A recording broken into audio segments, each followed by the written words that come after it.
2024-এর মাধ্যমিক আর উচ্চ মাধ্যমিকের ফল আমরা খুবই চেষ্টা করছি এখন তাড়াতাড়ি করার জন্যে।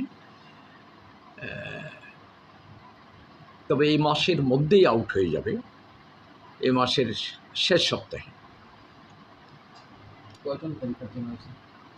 পরীক্ষার্থী হয়েছিল তো উচ্চ মাধ্যমিকে পরীক্ষার্থী ছিল আমাদের 23,000-এর চেয়ে একটু বেশি, আর মাধ্যমিকে ছিল 33,000। বাঁচাও তো আগে আমরা আগেকার সময়তে যেটা আমরা বলতাম কম্পার্টমেন্টাল পরীক্ষা, সেটা এক্ষুনি বলা হচ্ছে বছর বাঁচাও।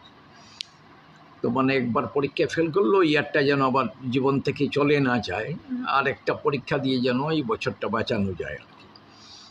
সেটা এই পরীক্ষার যখন ফল বেরিয়ে যাবে, তারপর কার ফল কেমন হয়, কে পাশ করে কে ফেল করে, সে অবস্থা অনুযায়ী যারা আমাদের বোর্ড পরবর্তী সময়তে আমরা পরিষ্কার এটা নোটিফিকেশন দিয়ে দেব, যারা বছর বাঁচাও পরীক্ষা দিতে চায় কত দিনের মধ্যে ফর্ম ফিল আপ করতে হবে, কী কী করতে হবে, এটা আমাদের পরবর্তী পদক্ষেপ।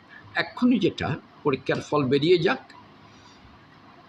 তারপরে ওই বছর বাঁচাওর ব্যাপারে পরিষ্কার সব আমরা নোটিফিকেশন দিয়ে দেব।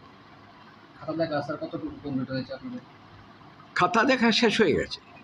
খাতা দেখা এই মাসের খাতা দেখার জন্য আমাদের এখানে শহরে আগরতলায় মাধ্যমিকের 4টে সেন্টারে খাতা দেখা হয়েছিল, আর দ্বাদশের জন্যে 2টো সেন্টারে দেখা হয়েছিল। সেটা এই মাসের 9 তারিখেতে খাতা দেখা শেষ হয়ে গেছে।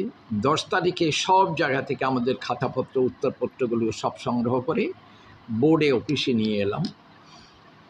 আনার পর তো রেজাল্ট পাবলিশ করার জন্য পরবর্তী যে কাজ, সেগুলো এখন আমাদের বোর্ডে আমাদের যারা কর্মচারী রাত 9টা, 9:30, 10টার কাছাকাছিও বাজে, এইভাবে এখন কাজ করতে হচ্ছে। সারাদিন ওরা ওই 10টার সময় এসেই কাজে লেগে গেছে, এখন কাজ করছেন যারা রেসপন্সিবল অফিসার্স, এই দায়িত্বে যারা আছেন, কাজ চলছে।